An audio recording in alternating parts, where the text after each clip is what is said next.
काबीना कणक जो इमदादी अघ 4000 रुपया फी मण मुक़रर करण जी मंज़ूरी ॾेई छॾी आहे। निगरान वॾे वज़ीर जस्टिस रिटायर्ड मक़बूल बाक़िर जी सदारत में इजलास थियो आहे।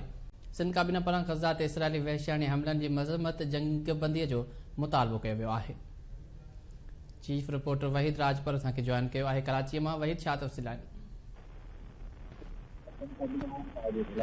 वहीद, छा तफ़सील आहिनि?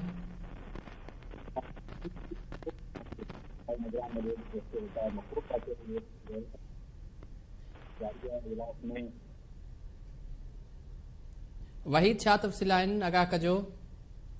वहीद राजपर सां असांजो राब्तो न थी सघियो आहे। कोशिशि कंदासीं त हुन सां ॿीहर राब्तो बहाल थिए। सिंध काबीना कणक जो इमदादी अघ 4000 रुपया फी मण मुक़रर करण जी मंज़ूरी ॾेई छॾी आहे। निगरान वॾे वज़ीर जस्टिस रिटायर्ड मक़बूल बाक़िर जी सदारत में इजलास थियो आहे। चीफ रिपोर्टर वहीद राजपर सां असांजो राब्तो हिकु दफ़ो ॿीहर बहाल थी वियो आहे। वहीद, छा तफ़सील आहिनि? निगरान वॾे वज़ीर जस्टिस रिटायर्ड मक़बूल बाक़िर जी सदारत हिन वक़्तु जारी आहे। इजलास में सूबाई वज़ीरनि, चीफ सेक्रेटरी, प्रिंसिपल सेक्रेटरी आगा वासिफ समेत ॿियनि लाॻापियल ऑफिसरनि शिरकत कई आहे। सिंध काबीना खे गैर क़ानूनी महाजरनि जी वापसी जे हवाले सां घरू सेक्रेटरी जे तरफ़ां ब्रीफिंग ॾिनी वई आहे, जंहिंमें अफ़गाननि समेत गैर क़ानूनी परॾेहनि खे सुभाणे वापसि नेकाली ॾियण जो प्लान बि काबीना मंज़ूर करे वरितो आहे।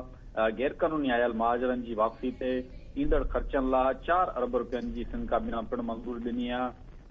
काबीना खे इजलास खे इहो ॿुधायो त वफ़ाक़ी हुकूमत 1 नवंबर खां 2023 गैर क़ानूनी महाजर वतन आया हुआ, उनखे वापसि अफ़गानिस्तान समेत ॿियनि मुल्कनि में घुमाइण लाइ मनसूबो जोड़े वरितो आहे। वफ़ाक़ी घरू वज़ीर बि इन हवाले सां गैर क़ानूनी महाजरनि जी वापसी जे हवाले सां पिणु जेको आहे प्लान उहो शेयर करे वरितो आहे। सूबनि सां मुख़्तलिफ़ डिस्ट्रिक्ट्स में जेके आहिनि उहे कैंपूं क़ाइमु कयूं वेंदियूं। सिंध काबीना जेके महाजरनि जी वापसी जे लाइ जेको फंड मंज़ूर कयो आहे, उनजी जेकी सरबराह हूंदो सेक्रेटरी जनरल एडमिनिस्ट्रेशन, नाणो ऐं ट्रांसपोर्ट खाते जा सेक्रेटरीज़ इन जा मेंबर हूंदा।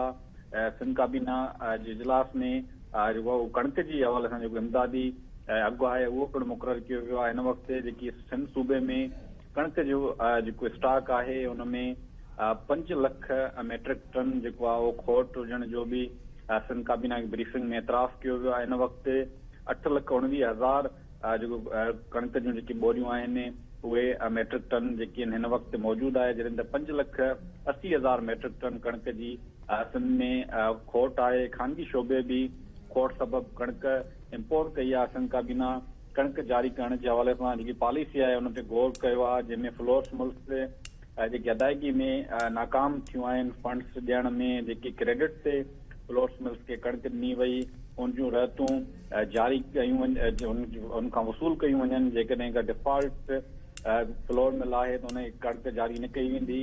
पूरी इन हवाले सां जेकी कणक रिलीज़ जे हवाले सां पॉलिसी ठाहिण लाइ सूबाई वज़ीर आबपाशी जी सरबराही में जेकी आहे कमेटी ठाही वई आहे। ऑडिट जे हवाले सां पिणु जेको आहे CFO मुक़ररु कयो वेंदो। सिंध काबीना 77 अरब 50 करोड़ रुपयनि जी कणक जो कर्ज़ आहे, उन हवाले सां बि जेको हुन ते ॻणती इज़हार कयो आहे। सिंध काबीना 25 अरब रुपया हिन सिलसिले में मुख़्तस करण जी पिणु मंज़ूरी ॾिनी आहे।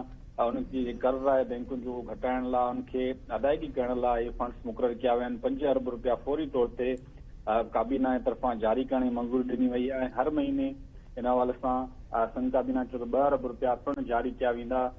सिंध काबीना जी तरफ़ां कणक जो इमदादी जेको अघु आहे उहो 4,000 रुपया फी मण मुक़ररु करण जी मंज़ूरी ॾिनी आहे। यादि रहे त साल 2022-23 में जेको फी मण कणक जी क़ीमत 4,000 रुपया उहो मुक़ररु कई वई आहे। हिन में पूरी जेकी नई सीज़न आहे उनमें इहो आबादगारनि खे जे लाइ कणक जो जेको इमदादी अघु आहे उहो मुक़ररु कयो वियो आहे। सिंध काबीना ग़ज़ा ते जेकी इसराइली जेके वहशियाना हमलनि जी सख़्तु लफ़्ज़नि में मज़म्मत कई विया। सिंध काबीना मासूम माण्हुनि, औरतुनि ऐं ॿारनि ते जेके इसराइली हमला आहिनि उनजी मज़म्मत कई आहे। सिंध काबीना फौरी तौर ते जंगबंदी जो पिणु मुतालबो कयो आहे। जी वहीद राजपर, तफ़सील ॾियण लाइ वॾी महिरबानी।